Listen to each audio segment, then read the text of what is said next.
आप सभी को जय श्री कृष्णा, राधे राधे। दोस्तों, वह दिन आ गया है जिसका हर लड्डू गोपाल भक्त ठाकुर जी के भक्त को बेसब्री से इंतजार रहता है। निर्जला एकादशी के बाद ज्येष्ठ पूर्णिमा। और क्यों इतना महत्वपूर्ण है ज्येष्ठ पूर्णिमा? इस दिन ठाकुर जी को जो स्नान कराया जाता है, लड्डू गोपाल का महाअभिषेक किया जाता है। कहते हैं कि उस अभिषेक को, उस स्नान जल को ग्रहण करने मात्र से रोगों से मुक्ति मिलती है। चाहे कितना भी पुराना रोग क्यों न हो, उसके ऊपर भी ठाकुर जी की कृपा बरसती है। साथ ही साथ जो है, उस स्नान जल को ग्रहण करने से जो भी आपकी मनोकामना होती है वो मनोकामना पूरी होती है। संतानहीन को संतान प्राप्ति होती है। साथ ही साथ यह महाअभिषेक आपको जो है करोड़ों गुना पूर्णिमा का फल प्रदान करता है। निर्जला एकादशी के बाद पड़ने वाली ज्येष्ठ पूर्णिमा का भी उतना ही बड़ा महत्व है जितना कि महत्व निर्जला एकादशी का होता है। सभी लोगों को इस बारे में ज्ञान नहीं है। और यह इतना खास क्यों है ज्येष्ठ पूर्णिमा का दिन? देखिए, इस दिन भगवान जगन्नाथ जी का जन्म हुआ था। इसे देव स्नान पूर्णिमा कहा जाता है। साथ ही साथ सोमवार के दिन पूर्णिमा पड़ रही है, इसलिए सोमवती पूर्णिमा का महत्व और भी अधिक बढ़ गया है। काफी समय के बाद ऐसा संयोग बन रहा है और आज लड्डू गोपाल को घर में विराजित ठाकुर जी को न तो पंचामृत से अभिषेक कराना है, न ही कोई गंध स्नान कराना है, बल्कि जो स्नान मैं आपको बताने जा रही हूँ उससे आपको जगन्नाथपुरी में जाकर जगन्नाथ जी को स्नान कराने जितना ही पुण्य फल प्राप्त होगा। साथ ही साथ लड्डू गोपाल की तो कृपा प्राप्त ही होगी, जगन्नाथ भगवान की भी विशेष कृपा आपको प्राप्त होगी। आपके जीवन से रोगों का अंत होगा, कष्टों का अंत होगा। अगर आपके जीवन में दुख चल रहे हैं, कष्ट चल रहे हैं, आपके घर में दरिद्रता है, साथ ही साथ व्यापार में भी बहुत ज्यादा परेशानी हो रही है, आपको ये जीवन में काफी सारी समस्याएं है, तो इस दिन जो महाअभिषेक किया जाता है, कहते हैं वह चरणामृत मात्र ग्रहण करने से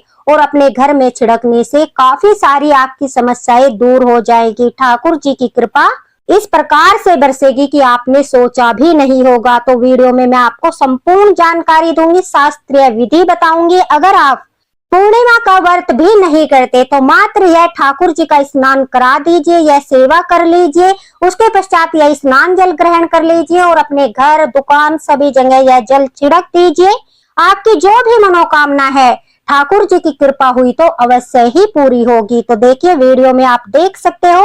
सबसे पहले जान लीजिए कि पूर्णिमा किस दिन मनाई जाएगी। और विशेषकर सखिया पूछती है कि पूर्णिमा के दिन यह जो हम स्नान कराते हैं ठाकुर जी का, वो हमें सुबह ही कराना चाहिए या फिर संध्या के समय जब हम पूर्णिमा की पूजा करते हैं, सत्यनारायण भगवान की पूजा करते हैं, उस समय कराना चाहिए। देखिए दोस्तों, वो आपके ऊपर निर्भर करता है। अगर आपके पास सारी सामग्री उपलब्ध है, आप सुबह के समय स्नान करा सकते हो तो बहुत अच्छी बात है, क्योंकि आप सुबह के समय ही यह स्नान कराकर अखंड दीपक जला सकते हो। अखंड दीपक नहीं जला सकते तो संध्या के समय तक तो दीपक जला ही सकते हो। अगर सारी सामग्री आपके पास नहीं है, आपके पास उपलब्ध नहीं है, आपको सारा इंतजाम करना पड़ता है, तो आप संध्या के समय गोधिल मुहूर्त में 5 बजे भी यह स्नान करा सकते हो। क्योंकि ज्यादातर जो पूर्णिमा की पूजा होती है वो दोपहर के बाद शाम के समय ही होती है, या फिर वो 10 बजे से पहले पहले होती है। दोपहर के समय बहुत कम पूजा पाठ होता है, इसलिए आप यह स्नान दोनों परिस्थितियों में करा सकते हैं। अब देखिए, पूर्णिमा जो है 29 जून सोमवार को सुबह 3:07 से शुरू हो जाएगी। पूर्णिमा की तिथि का समापन 30 जून मंगलवार को सुबह 5:26 पर होगा। तो व्रत जो है पूर्णिमा का और ये ठाकुर जी की सेवा हमें 29 जून यानी सोमवार को ही आपको देनी है। देखिए, वीडियो में आप देख सकते हो। सबसे पहले जो है आपको सामग्री लेनी है, और क्या सामग्री लेनी है स्नान के लिए वो आप देख सकते हो। आपको जो है सारी औषधियों वाली सामग्री लेनी है। इस दिन कोई पंचामृत से स्नान नहीं कराया जाता। कहते हैं कि इस दिन औषधि भरे जल से, यमुना जी के जल से ठाकुर जी को स्नान कराया जाता है। अब प्रश्न आता है कि सभी के पास यमुना जी का जल उपलब्ध नहीं होता, तो उस परिस्थिति में वो ठाकुर जी को यमुना जी के जल से कैसे स्नान कराए। देखिए, अगर आप इस प्रकार से स्नान कराते हो तो यमुना जी के जल से स्नान कराने जितना ही महत्व आपको प्राप्त होता है। सबसे पहले आपको क्या करना है, देखिए, एक आपको मिट्टी का घड़ा लेना है। आपके घर में पहले से कोई साफ स्वच्छ घड़ा भी है, वो भी धोकर आप ले सकते हो। इस दिन वैसे तो 108 घड़े यमुना जी के जल से महाअभिषेक करने का जो है बहुत बड़ा महत्व होता है। लेकिन यह एक घड़ा आप अगर इस प्रकार से तैयार करते हो तो आपको 108 नहीं बल्कि करोड़ों घड़े यमुना जी के जल से स्नान कराने का पुण्य फल प्राप्त होगा। तो ध्यान से देखिए, आपको मिट्टी का एक घड़ा लेना है। उस घड़े के ऊपर पहले उसे धोकर आप साफ स्वच्छ कर लीजिए। उसके ऊपर आपको कॉटन का सफेद कपड़ा 2 बार उसकी तह बना लीजिए। फिर आपको घड़े के ऊपर अच्छे से बांध कर रखनी है। उसके बाद देखिए, आपको अगर यमुना जी का जल है तो बहुत अच्छी बात है। यमुना जी का जल आपके पास नहीं है तो आप सिंपल अपने घर से नल का जल ले लीजिए।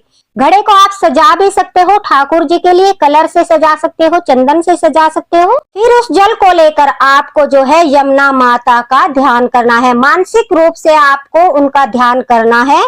ओम श्री यमुनाय नमः, ओम श्री यमुनाय नमः। इस प्रकार से आपको ध्यान करते हुए यमुना माता को प्रणाम करना है और मानसिक रूप से उन्हें जो है अपने घर में आगमन के लिए प्रार्थना करनी है। इस प्रकार से प्रार्थना करने के बाद आप मानसिक रूप से यमुना जी का ध्यान करते हुए उस जल को उस घड़े में कपड़े में से अच्छी तरह से छान लीजिए, जैसा कि आप वीडियो में देख रहे हो। अगर यमुना जी का जल है तो आपको वह अवश्य ही छानना है, जिससे अगर उस जल में कुछ भी होगा वो ऊपर रह जाएगा। अब उस जल को अच्छे से छानने के बाद आपको जो है यह कपड़ा हटा लेना है। फिर उस जल में आपको ये सारी औषधियां डालनी है। सबसे पहले आपको उस घड़े में लौंग का जोड़ा डालना है। आप 2 लौंग, 5 लौंग, 7 लौंग डाल लीजिए।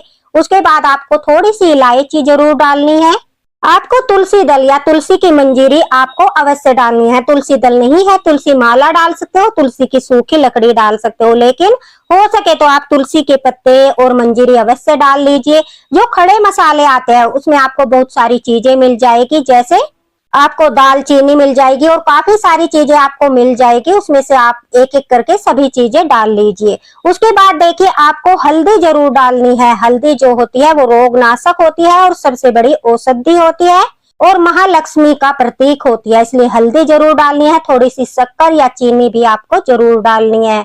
आपको पुष्प अवश्य डालने हैं, साथ ही साथ आपको चंदन नहीं डालना है, क्योंकि इसका पान सभी को करना है। इसलिए चंदन अगर आप स्नान कराना चाहते हो, गंध स्नान, तो वो पहले आप करा सकते हो, वरना इसकी जरूरत नहीं है। आज आपको सिर्फ यह औषधि स्नान ही कराना है। कहते हैं इसके बाद जो है यह भाव किया जाता है, हमारे ठाकुर जी पूरे मानसून में जो है उनके स्वास्थ्य के लिए यह स्नान भी कराया जाता है। और जगन्नाथपुरी में जो है जगन्नाथ जी को इसी प्रकार से 108 घड़े से औषधि युक्त घड़ों से स्नान कराया जाता है।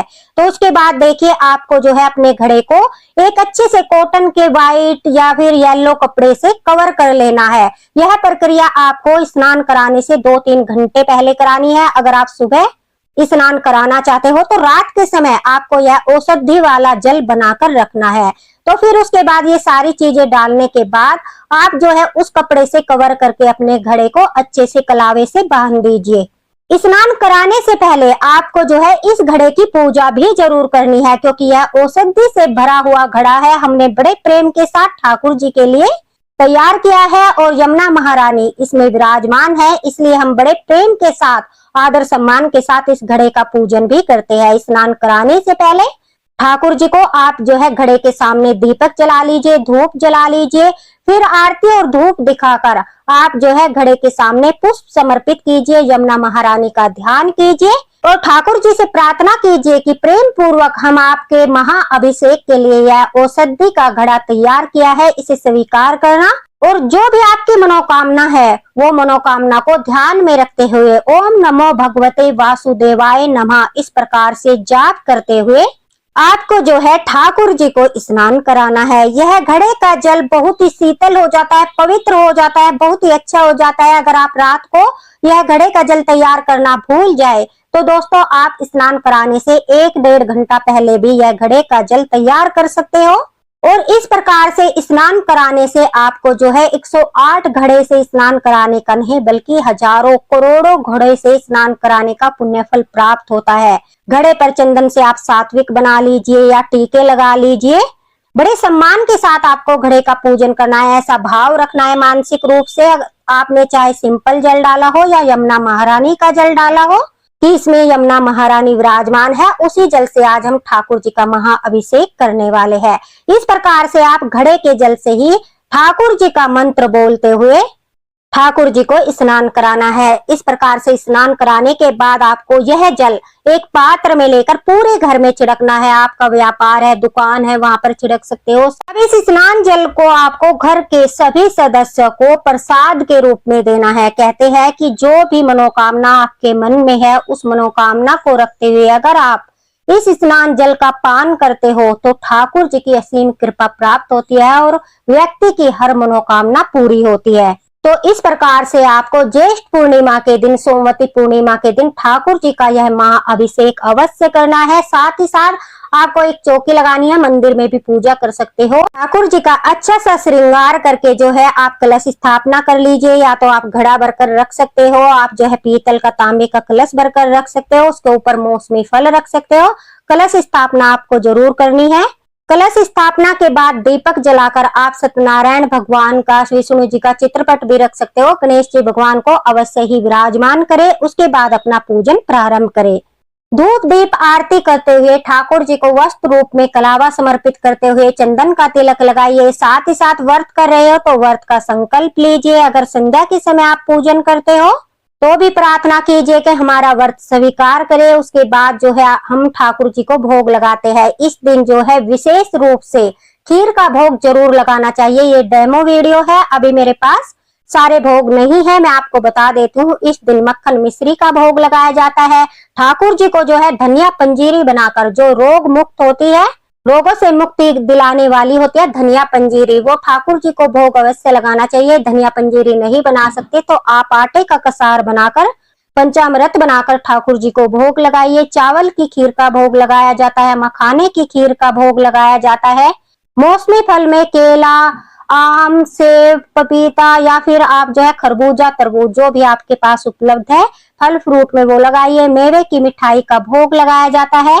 4-5 भोग ठाकुर जी को अवश्य लगाइए, जो ठाकुर जी को बहुत ही ज्यादा प्रिय है। भोग लगाने के बाद जैसे आपने निर्जला एकादशी के दिन घर के शुद्धिकरण के लिए छोटा सा हवन किया था, अगर हवन भी नहीं करना चाहते तो छोटी सी अंगारी करके उसके ऊपर थोड़ी सी सामग्री डालकर अपने पूरे घर में उसका धुआं कर दीजिए। पुण्य तिथि है, बहुत बड़ी तिथि है, इस दिन भी आपको यह हवन अवश्य करना चाहिए।